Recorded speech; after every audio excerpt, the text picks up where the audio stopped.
ಗದಗ ಜಿಲ್ಲೆಯ ಮುಂಡರಗಿ ತಾಲೂಕಿನ ಕಲಕೇರಿ ಗ್ರಾಮದ ಸರ್ಕಾರಿ ಶಾಲೆಯ ಬಳಿ ರಾಜ್ಯ ಹೆದ್ದಾರಿ ರಸ್ತೆಯಲ್ಲಿ ಮೊಣಕಾಲು ಉದ್ದದ ತಗ್ಗು ಗುಂಡಿಗಳು ಬಿದ್ದು ನೀರು ತುಂಬಿಕೊಂಡಿದ್ದು ವಾಹನ ಸವಾರರು ಪರದಾಡುವಂತಾಗಿದೆ.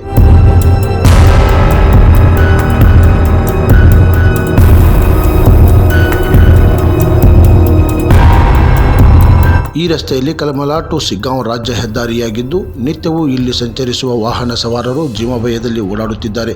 ಪಿಡಬ್ಲ್ಯೂಡಿ ಇಲಾಖೆಯವರಿಗೆ ಹಿಡಿಶಾಪ ಹಾಕುತ್ತಿದ್ದಾರೆ. ಕಣ್ಮುಚ್ಚಿ ಕುಳಿತಿರುವ ಚುನಾಯಿತ ಜನಪ್ರತಿನಿಧಿಗಳು ಹಾಗೂ ಪಿಡಬ್ಲ್ಯೂಡಿ ಇಲಾಖೆಯವರು ಇಲ್ಲಿ ಅನಾಹುತ ಸಂಭವಿಸುವ ಮೊದಲು ಇಲ್ಲಿ ತಗ್ಗು ಗುಂಡಿಗಳನ್ನು ದುರಸ್ತಿಗೆ ಕ್ರಮ ತೆಗೆದುಕೊಳ್ಳಬೇಕಾಗಿದೆ.